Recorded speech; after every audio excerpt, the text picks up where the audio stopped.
I've been doing quite a few fingerboard videos lately. They're all doing awesome, and you guys seem to like it. And because you guys like it, a lot of you have been getting into fingerboarding. So today I'm going over my top 4 fingerboard hacks for beginners.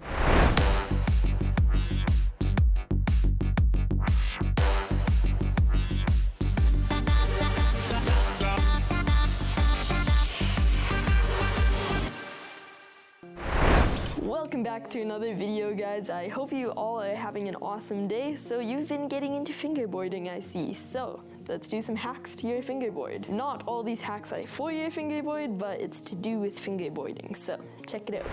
Coming in at the number 4 spot, we have what fingerboard to buy. And this is a great question. So I got this wooden fingerboard off Amazon.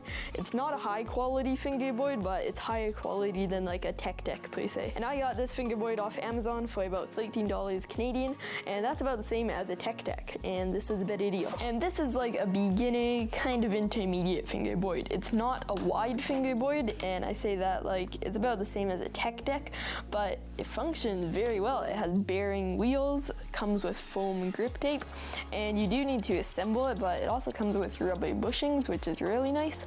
So for like $12, $13, this is a great deal. This is nowhere near compared to like a black rubber fingerboard, but those can be upwards to like $150 for a little piece of wood. So I highly recommend this fingerboard, and you can just search fingerboard on Amazon, and this will come up in like the top 10, and it'll just be like a picture with blue wheels. So check it out. So if you don't want to shop on Amazon for whatever reason, and you just want to go to your Walmart and pick up a tech deck, which tech deck do you buy and which do you not? Something that actually David Jones discovered, and then I learned from him, was you can actually find like a high quality tech deck board amongst all the others for the exact same price. So this fingerboard is $10.99 Canadian, and this is the one not to buy. And you see these little white things in there? Yeah, those are called bushings, and these are made out of hard plastic for whatever reason. So this is about it for how much the board moves. Not good. So plastic bushings, rubber bushings. Exact same price. These ones also have shaped trucks, which is super nice. Rubber bushings. It does not have bearing wheels, but that's kind of to be expected with a cheap tech deck.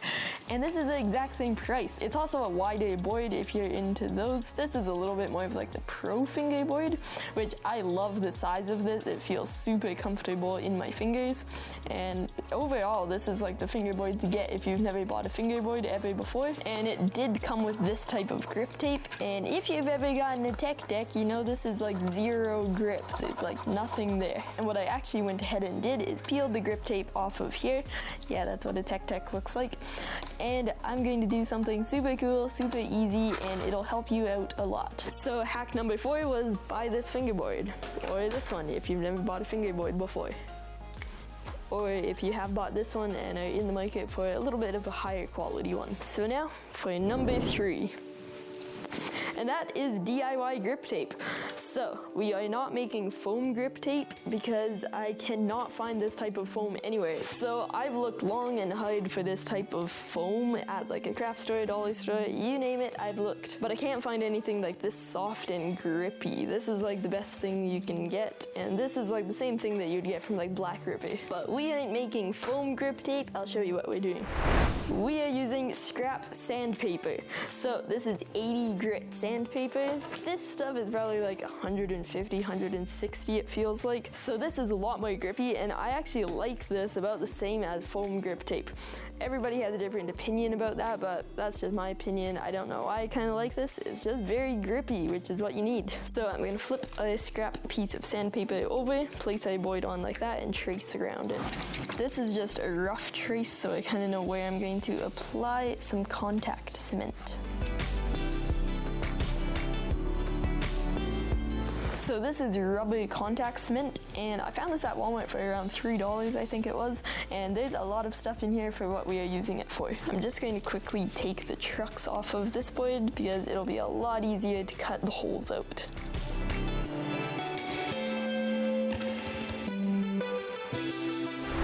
So first I'm going to apply a little bit of rubber cement to a fingerboard. This comes with a handy dandy little brush on it, making it easy to apply. Now, I'm not going to use too much. I'm just going to get a nice thin coat over a deck.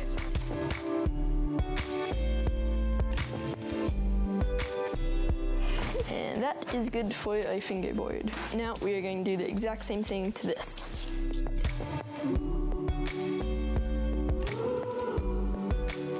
So now we need to let this dry. This only takes about a couple minutes to dry. So let's let this dry and then we're able to apply it. A few inches later. This has been sitting for 2 minutes, so let's apply it. And you'll know it's dry when first of all you can touch it and it's just a tiny bit tacky and you can barely tell it's on here. So to apply it, I'm going to flip a board over and I'm just going to carefully place it on, making sure like no air bubbles or anything like that gets trapped underneath.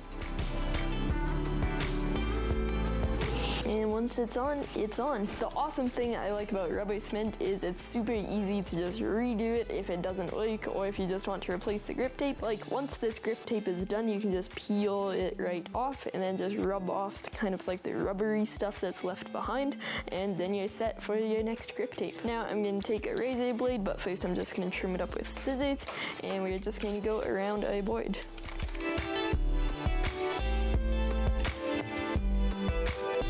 So it's easy to do this with scissors around kind of like the tail of the board, but once you're in this part, it's a lot easier to use a razor blade. Try and do my best with scissors, but because the board is curved like that, when you use scissors, it kind of just makes the grip tape pop out like that. Yeah, you don't really want that.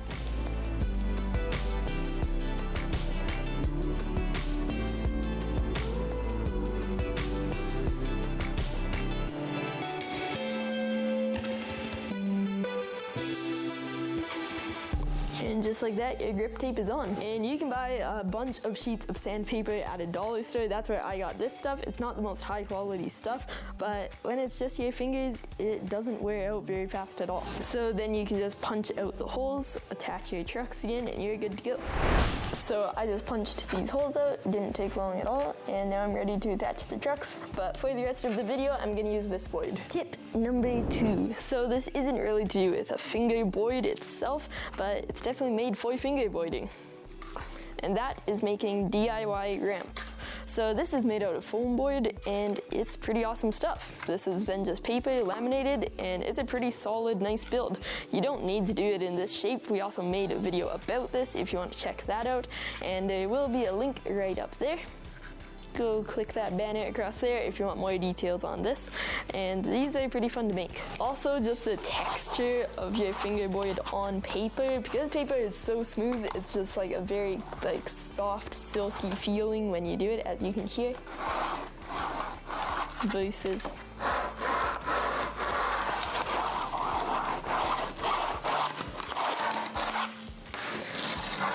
so you can make whatever kind of ramp. You can make a whole pike in this style. Go ahead and do it. And for tip number 1 is how to make a DIY ledge. And it is super complicated. You need to go somewhere to get it. And that's just a dollar store. Yep, that's it.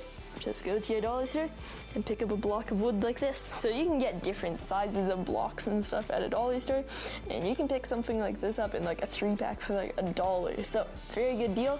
And you can also like hot glue gun these together in whatever form you want, and you can make some awesome stuff with these. Or if you have a little bit more time, make something like this. We just went to a hobby shop and picked up some aluminum little pipe here, and then just took some blocks and pieces of wood, glued them together, cut them, and then we have this awesome ledge. And I must say, this is just super fun.